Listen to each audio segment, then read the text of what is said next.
朋友们，大家好啊！今天的天气不错啊，出来散散步。就那个稍微风有点大啊。这里是我们小镇这边的一个自然的一个保护区一样的地方，它有一些鸟啊或者一些鹅啊什么的它就在这边，也没有人抓这些鹅什么的啊，这点挺好的。天气好啊，这个鹅它就一直洗澡。我也挺长时间没有来这边看它们了就风稍微有点大，就看着这些景啊，还是觉得心情会舒畅一点啊。这里这个酒吧哦，这个酒吧我过去经常来喝啤酒啊，尤其是夏天。它这个酒吧其实也挺简单的，但是它就是靠着这个景色啊，这无敌的海景是吧？坐在那边喝杯啤酒，挺舒服的啊，看着。我先回答网友几个问题啊，呃，有网友就问我啊，他说炒股的这些金融理财投资的税是怎么算的？这个呢，其实它是每年结算的就是你今年投下去的钱那么你就到了年底，你是盈利的还是亏损的，对吧？这个你就要申报。它今年跟明年是没有关系的。但是总的来说呢，就是报税这个东西是一个很专业的事情，要找专业的税务律师去处理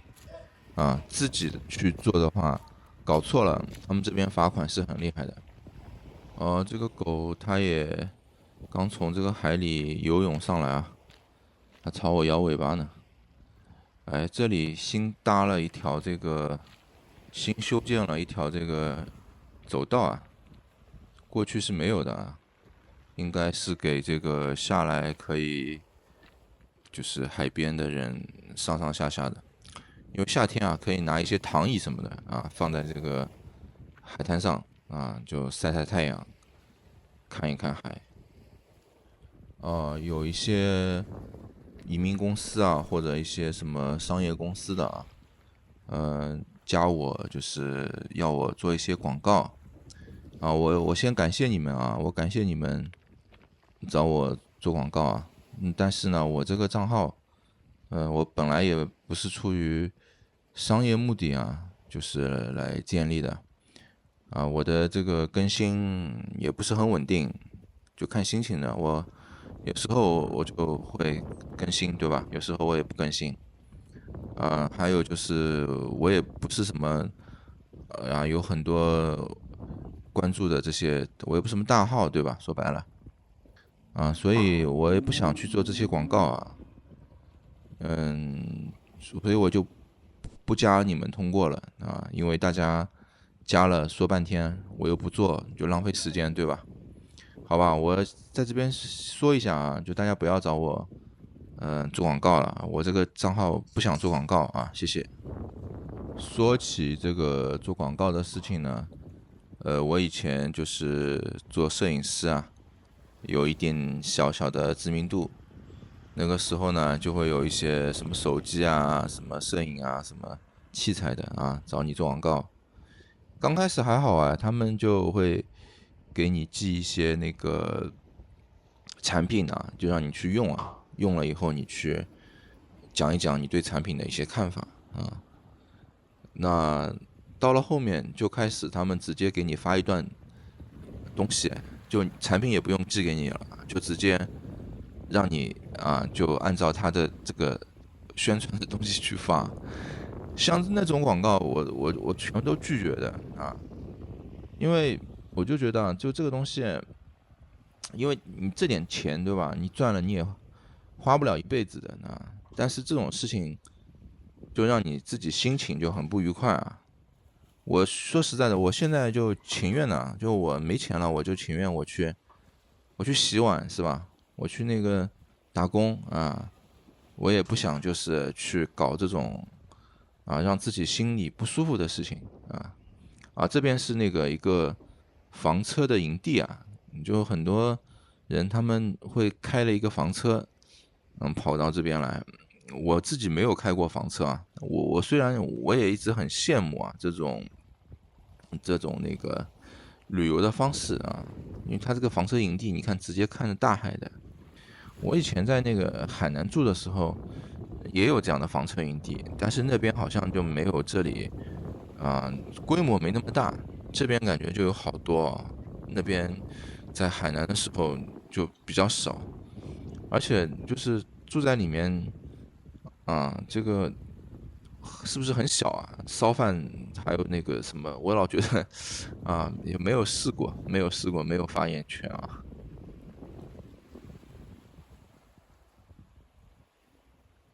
西班牙这边很多那个电影什么的都来这边拍。他们像那个什么《权力的游戏》我不知道大家有没有了解。很多都是在西班牙取景的。它虽然就你看像这个海边也是，它有点那个破破烂烂的，对吧？看起来感觉好像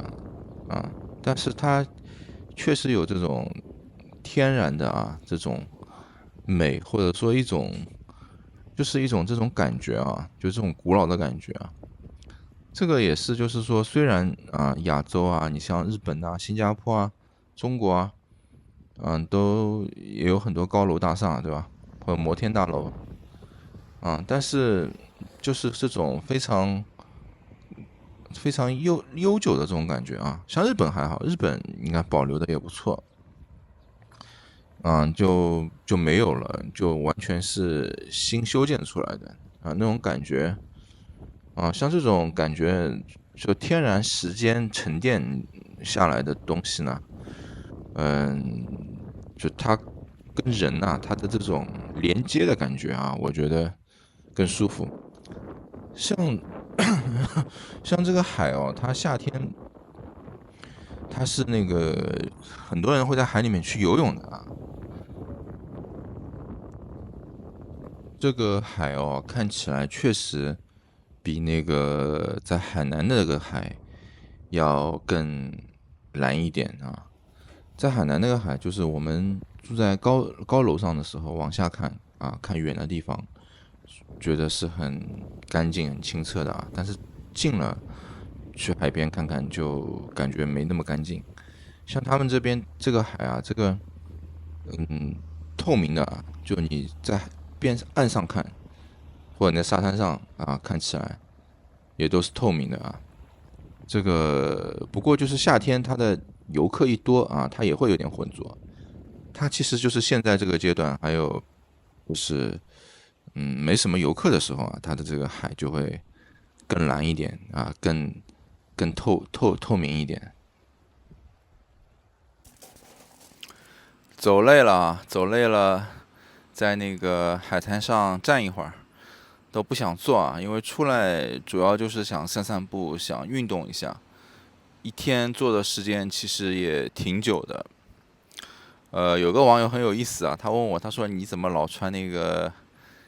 这个冠军的这个衣服因为便宜这个冠军的它这种卫衣上面还有那种还有买了一个连帽衫，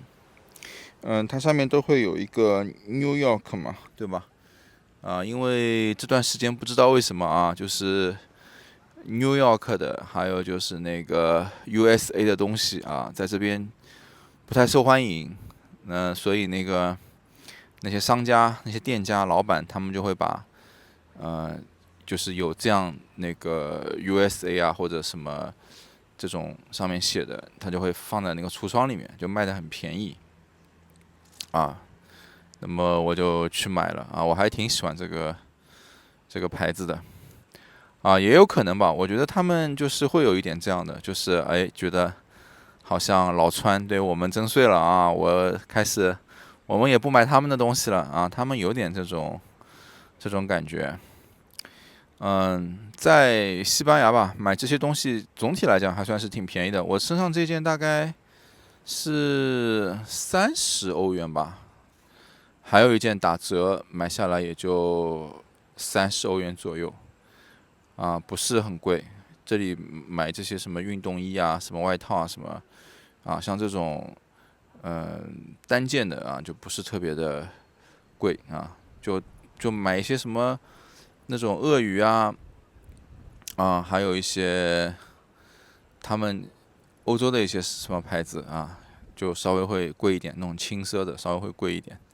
这个平时穿还是可以的。现在这个天气逐渐的也变得热了，就明显就能感觉这个天气就热了。估计再过1个星期，这里就很炎热了，像身上这种衣服都穿不下来这个总算感觉坏日子要熬过去了。前一段时间就每天都下雨，每天这个雨下的，你就怀疑是不是在这个地中海这里就之前都没有的，而且这个下雨又感觉冷现在好像稍微温度低一点，人就会觉得有点不适应在这种热的感觉下面住久了以后就会不适应。再过10天半月吧，那个还要去医院，约了医生医生给我那个拍片子，因为那个核磁共振的那个检查什么的他们保险公司到现在都没有批下来，投诉了也没有给我回信所以实在是太烂了就今年一定要把他这个保险给换掉。关键是这个钱也付掉了，对吧？就并不是说现在没有付保险的钱钱也付掉了，然后他拖着你。如果这个钱没有付掉，那我直接现在就换一个保险了，再去跟他们扯弄得很浪费时间也没有这个精力。有个网友觉得他自己很笨说被中介骗了其实我觉得这个真的不能怪网友不能怪你们，因为有很多东西就你不是在这里很多年，你想破脑袋你也想不出来的，因为这个东西不是你凭空自己可以想出来的。就像我们也是交了学费，就一步一步走过来的，很多东西我们也是不知道所以就是有些东西就没有办法的，不可避免的，只有在这里生活了很长时间你可能才会知道一些东西，有很多东西我们现在也不清楚。而且它这里的话，它也变化很多，它一会儿今年这样，一会儿明年那样的，对吧？有些东西其实是可以有一些预判的比如那个就川普选完以后有一段时间其实有一些网友问我的他说他们去美国什么好不好？其实我当时我也就有暗示说一些就是可能川普上台以后风险会很高，对吧？但是就人家要去，你也不可能说就说一些让人家丧气的话，对吧？但是我也暗示了但是还是有很多网友他就还是会这么去选择，对吧？像这种就是你基本上这样的趋势你是可以判断出来的，但是有很多很细微的东西比如说具体办这些办那些需要什么样的东西，需要什么样细致的要求，这个东西其实真的也不是说就一些网站上列出来就有用的因为他们每个地方可能也根据自己的一些情况会有一些不一样的措施，对吧？就像很多人他办这个居留根据他们的官网上就是办这个居留的话，一般1个月到3个月就会办出来，就续居留或者说办什么东西的。但实际上像你提交上去有的就4、5个月、5、6个月都有你说这个东西就按照逻辑上来讲，就他肯定是违反了他的承诺，对吧？但是没有办法，人家说很忙或者说什么放假了，对吧？这个你就没有办法，你就不知道。我觉得那些中介呢，他最可恶的地方是在哪里不是说你帮人家就是办一个非盈利你收人家5万还是10万还是15万，这个是一个大家说好的数字啊，说白了，有人愿意给你打赏100万，这个是他的个人的意见，对吧？这个我觉得，没什么的。我主要觉得就是，就是他不会把这种真相告诉大家啊，就是人家确实是过来非盈利，就是来享受的、来度假的、来玩的、退休养老的。那么这种就没什么问题，对吧？人家有钱。但是呢，很多中介他们会把它包装成一个啊，就是你现在非盈利过来，然后你1年就可以去工作了，然后就好像就变成移民成功了这样子一种说法。他们呢就会包装成啊，说只要你有20万、30万存款啊，你就可以成功移民了。其实远远不是这样，对吧？就像我昨天发的那个关于生活消费的啊，这些就你不可能20万、30万，是吧？但他们呢就赚了人家一笔钱，他就不管了。但是像这种移民什么的啊，对一个人的影响其实是很大的，对他的人生走向啊，所以我觉得就是这个有点缺德啊。好吧，今天就先聊这么多啊，我也准备回去了，还要买些东西回去烧晚饭呢。谢谢大家。